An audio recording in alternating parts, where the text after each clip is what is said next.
I want them back. Furiosa, a Mad Max Saga starring Anya Taylor, Chris Hemsworth, Tom Burke, and George Miller coming back 9 years after Mad Max Fury Road. Here we are, let's talk about the ending. I mean, we know Furiosa was going to end up in Fury Road, right? But let's talk about how we got there, what it means, and what the future holds for Mad Max. Before we get any further into it, if you haven't already, make sure that you are subscribed to the channel and hitting that notification bell. We got some giveaways coming all summer, and you don't want to miss out on that. So make sure you are hitting that subscribe button. But let's get into Furiosa, which basically starts off with a young Furiosa pretty much being taken by these raiders that come to the green place of many mothers. This is where Furiosa is at. So we see as Furiosa tries to sabotage the vehicles, then is taken captive. Her mother, Mary Jo Bassa, chases after to try and rescue her and protect the existence of this green place from the raiders, but then she is unable to stop the raider that is actually carrying Furiosa away, and they make it to warlord Dementus and the rest of the bikers. Now, warlord Dementus is being played by Chris Hemsworth here, and I really love Chris Hemsworth as of late, just really not caring and just going all on board with the wackiness of these characters.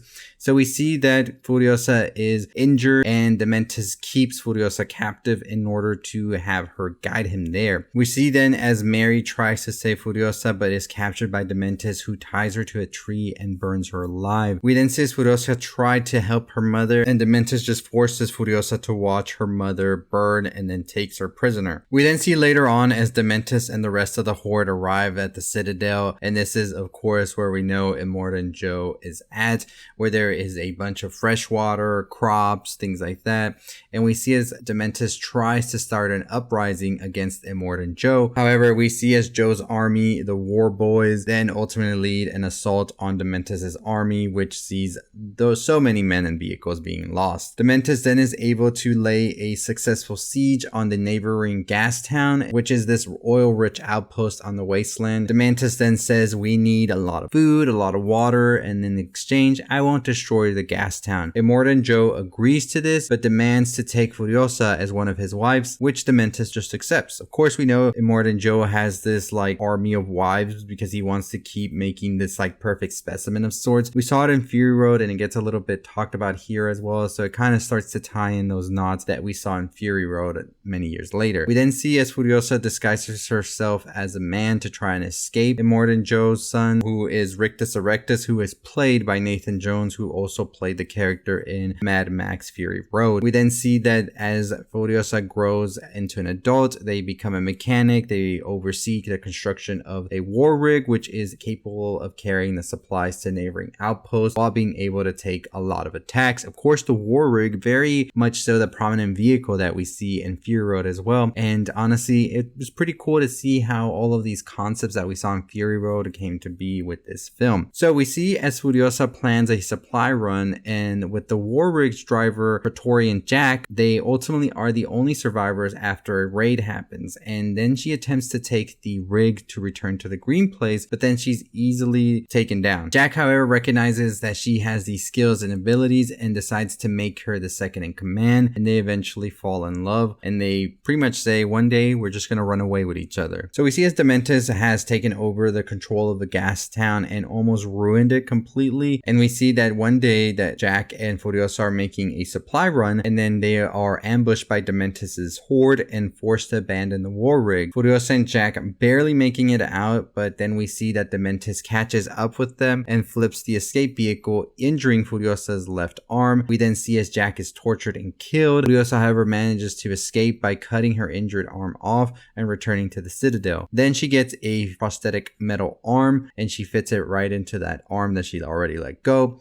Furiosa then leads an assault on Dementus and his men, eventually isolating him and demanding the life and years he took from her. Furiosa then kills Dementus, but the exact circumstances of it are unknown. For doing all of this, Furiosa then becomes Joe's Imperator and the new driver of a new war rig. She eventually comes to meet Joe's 5 current wives, the splendid Angard, Toast, Cheeto, Capable, and the Dag. And so what many believe also to have happened at the end is, did Furiosa just simply shoot Dementus in the head and completely ended him? And many people were theorizing, what happened? Well, it was decided that a swift death was not something that he should get. Furiosa had one plan in mind. It turns out that Dementus was kept alive by Furiosa, who smuggled him into the Citadel and used his body to grow a new life. She embedded the mother's seed in his flesh, and years pass and he sprouts a peach tree, the roots coming through his lower body, and he is just there as a husk. Furiosa then plucks what appears to be the very first fruit before the movie finishes, and we also get a sequence that ties Furiosa to Fury Road, where we see Furiosa and leading the Immortan Joe wives. Of course, these are not wives, these are slaves that Immortan Joe had, leading them to the war rig and seeing this whole play from Fury Road play out, and of course move on to Fury Road for that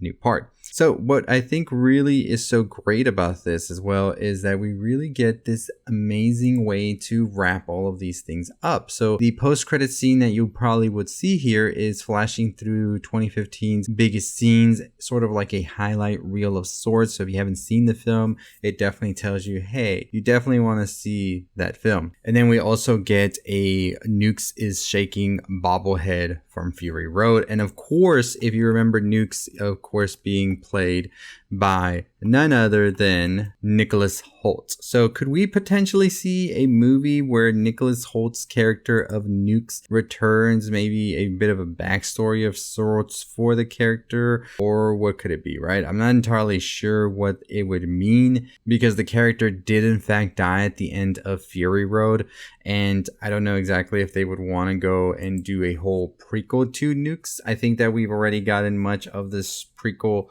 story before Fury Road told through Furiosa, but you know, another angle of it could be just to show Nukes for sure. But they have been talking about wanting to do another story for Max, which we have Tom Hardy, who played Max, but of course Tom Hardy doesn't play Max here, it's the stunt double that plays Max. But according to George Miller themselves, the story would follow Max and see how they ended up in the Citadel before Fury Road, so follow that story all the way up there. I would be into that, and maybe if you do Max and Nukes like sort of side by side, I think you could package that up into a pretty cool story for George Miller to tell this whole story of Fury Road. But you know, until then, we are left with Furiosa, which packs definitely a big punch. I think that the whole thing with this film, following Furiosa and her trying to get back to this green place of many mothers, and at the same time her destiny led her up into saving these slaves that Immortan Joe called wives, and seeing her take that in Fury Road and getting back to that green place of many mothers again, sort of a big circle back for Furiosa. And I think telling her story adds so much more to that it really does elevate the story to another level. And I think that this film, many people are wondering why just do a prequel for something like that was already told by Furiosa and Fury Road. But I think once you get the full complete picture of it and the details and all of that, it really does make this film feel that much bigger. So Dementus ended up becoming a tree. So that was kind of there. He eventually got his will of wanting to be in the green place, because now he is a part of the Citadel. He is there to bear the fruit. So kind of interesting how that happens. And of course, Immortan Joe will see their fate when it comes in Fury Road. So let me know what you thought about the film. Let me know what you thought about the ending, the post credits, and all of that.